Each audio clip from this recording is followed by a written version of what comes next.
मैं ठाकुर स्वराज सिंह भाटी, राष्ट्रीय अध्यक्ष भारतीय किसान यूनियन लोक शक्ति, महामहिम राष्ट्रपति महोदय जी से अनुरोध करता हूं कि करनाल में जो हरियाणा सरकार के द्वारा नैतिक किसानों पर लाठीचार्ज किया गया, जिसमें एक किसान शहीद हुआ, काफ़ी किसान चोटिल हुए। किसान शहीद के परिवार को एक सरकारी नौकरी व 25 लाख का मुआवजा दे और जो किसान चोटिल हुए हैं उनको 2-2 लाख रुपए का मुआवजा दिया जाए, तथा जो उपजिलाधिकारी है जो सिर फोड़ने की, सिर में डंडा मारने की बात कर रहा है, उसको तत्काल प्रभाव से निलंबित कर उसके ऊपर मुकदमा लिखा जाए। जो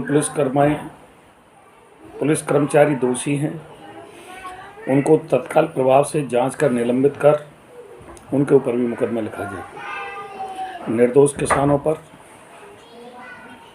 इस तरीक़ा से बर्बरतापूर्व लाठीचार्ज करके एक किस्म से अंग्रेज़ों का जो समय था, जो जलियांवाला बाग था जिसमें निहत्थे हिंदुस्तानियों पर अंग्रेज़ों ने गोली चलाई थी, वो माहौल पैदा किया है।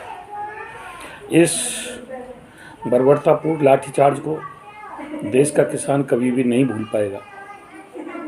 5 तारीख को मुजफ्फरनगर में बहुत बड़ी पंचायत होने जा रही है। फिर 6 तारीख को करनाल में किसानों की महापंचायत होगी और सरकार ने अगर संज्ञान नहीं लिया, इसी तरीक़ा से अंधी बहरी गूंगी सरकार बनी रही, तो सरकार को इसका भुगतान भुगतना पड़ेगा। पूरे देश में आंदोलनों का दौर चालू हुआ।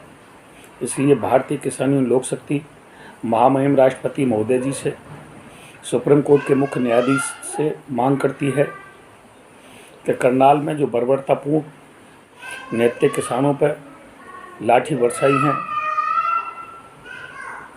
हरियाणा सरकार के हाथ किसान के खून से रंग चुके हैं,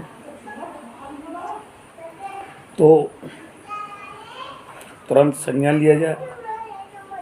और भारतीय किसान यूनियन लोक शक्ति की तो मांग ये है कि हरियाणा में अराजकता का माहौल पैदा हो गया है, तत्काल प्रभाव से सरकार को बर्खास्त कर राष्ट्रपति कानून लागू किया जाए। चूँकि हरियाणा सरकार फेल हो चुकी है, केंद्र सरकार ने भी किसानों की तरफ से अपनी आँख नींदी हुई है। देश के अन्नदाता पर इस तरीक़ा से बर्बरतापूर्ण लाठीचार्ज करना देश के अन्नदाता का दुर्भाग्य है।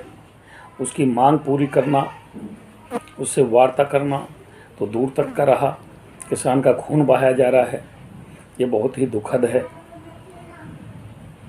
भारतीय किसान यूनियन लोक शक्ति इसका पुरजोर विरोध करती है, घोर निंदा करती है। और अगर सरकार ने संज्ञान नहीं लिया तो पूरे देश में आंदोलन छेड़ा जाएगा, आंदोलन को और तेज किया जाएगा। यह बिल्कुल भी बर्दाश्त नहीं किया जाएगा। देश में एक किस्म से सरकार और किसानों के बीच में गृह युद्ध जैसी हालात पैदा हो गए हैं।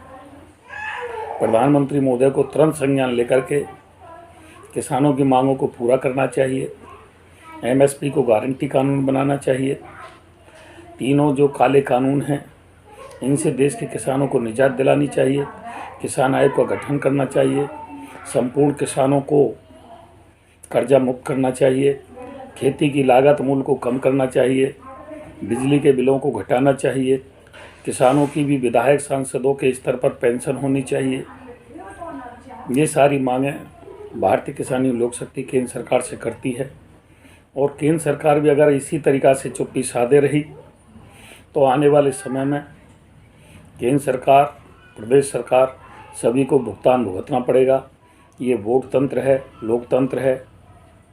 लोग अपनी वोट देकर के सरकार को चुनते हैं, इसलिए नहीं चुनते कि उनको लाठियाँ खानी पड़ेंगी। ये लोकतंत्र का हनन हुआ है। वहाँ के डीसीपी ने खुद कहा था कि आप शांतिपूर्वक यहाँ यहीं धरना दो, यहीं बैठ जाओ, और बैठे हुए किसानों पर जो लाठीचार्ज की है, एसडीएम ने जो सीधा आदेश दिया है कि सर में लाठी मारो, सर से खून निकलना चाहिए, ये तुगलकी फरमान है। इस तरीक़ा से बर्दाश्त नहीं किया जाएगा। हरियाणा सरकार फेल साबित हुई है, अपनी सफाई में बयान कर रही है, अपने अधिकारियों का बचाव करने का प्रयास कर रही है। देश का किसान इस बर्बरतापूर्ण रवैये को, निर्दोष किसानों पर लाठीचार्ज को कभी भी नहीं भुला पाएगा। ये जैसे जलियांवाले कांड को आज तक नहीं भुला पाया है, इसी तरीक़ा से इस करनाल की घटना को किसी भी कीमत पर नहीं भुला पाएगा। भारतीय किसान लोक शक्ति इसका पुरजोर विरोध करती है। चोटिल किसानों को 2-2 लाख मुआवजा, मृतक किसान को 25 परिवार को 25 लाख मुआवजा तथा सरकारी नौकरी की मांग करती है और दोषी कर्मचारियों के खिलाफ FIR तथा निलंबन की मांग करती है। जय हिंद, जय भारत, जय भारतीय किसान लोक शक्ति, किसान एकता जिंदाबाद, भारतीय किसान लोक शक्ति जिंदाबाद। धन्यवाद। जय हिंद, जय भारत।